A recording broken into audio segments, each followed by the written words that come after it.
Hey, welcome to Breaking the News. So as you know, some of our nation's biggest companies have been dropping diversity, equity, and inclusion programs in just the last week. But when Target joined that list on Friday, that one hit a little different around here.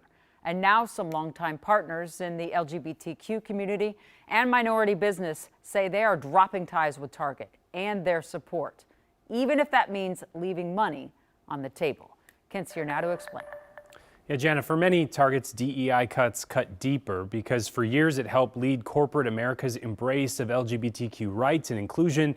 And after the murder of George Floyd, it made a major investment into Black-owned businesses. So scaling back those efforts now crosses a line for some, even if that means hurting their own bottom line. Minutes before the world learned that Target ended its diversity, equity, and inclusion programs Friday. While I was on the phone, it literally came across the news. Andy Otto says he got a warning and reassurance. Target came and said, hey, this is what is happening. It does not change our support for Twin Cities Pride, and being there, we're still committed to that. But as someone who had previously defended Target's support of Pride, despite publicly distancing itself from Pride merchandise and other issues in stores, this time the executive director of Twin Cities Pride couldn't return the commitment. The right decision was to do what our community was asking us to, and that was to ask them not to participate. How big of a decision is that? It's a $50,000 decision.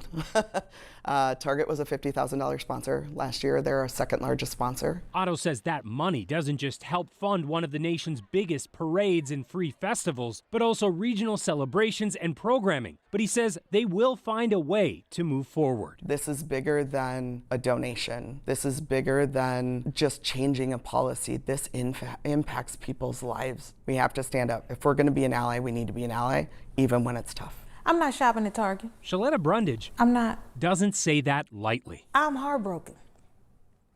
I was one of the small businesses that benefited from the initiatives that Target implemented after George Floyd died. She says Target's decision to advertise with her Shaletta Makes Me Laugh podcast network gave her a huge boost financially and then some. And you talk about a sense of pride. And not only that, it validated me for other companies. When General Mills and United Healthcare and Comcast and any number of other companies saw that I was working with Target, they thought, oh, well, if Target can trust us, so can we. Recently, that trust also helped her land a $10,000 Amazon sponsorship for her Black Entrepreneurs Day at the state capitol. Money that she will now be returning because Amazon also cut its DEI funding. I gotta do what I gotta do because I have 500 people coming to the Capitol who trust me, and I need them to know that I cannot be bought and sold. I have to stand on my word and my integrity and what I believe in. And my company is built and based on celebrating and uplifting Black people. And she doesn't buy that a Target boycott will hurt the Black businesses that remain on their shelves. Find those suppliers on their own website. Buy from them there. Find another store that's selling their products. Now, we did reach out to Target for a response to these decisions to cut ties by these groups, but we did not hear back. Andy says he does have a call with Target tomorrow and says he's willing to listen and hopeful Target will change course. Jana. $50,000 is a lot to Pride, and that's a lot of money to Shaletta. So where does Pride, for example, stand now? Well, Andy said that after this announcement, just in the last 24 hours, they did go online asking if they could collect some donations.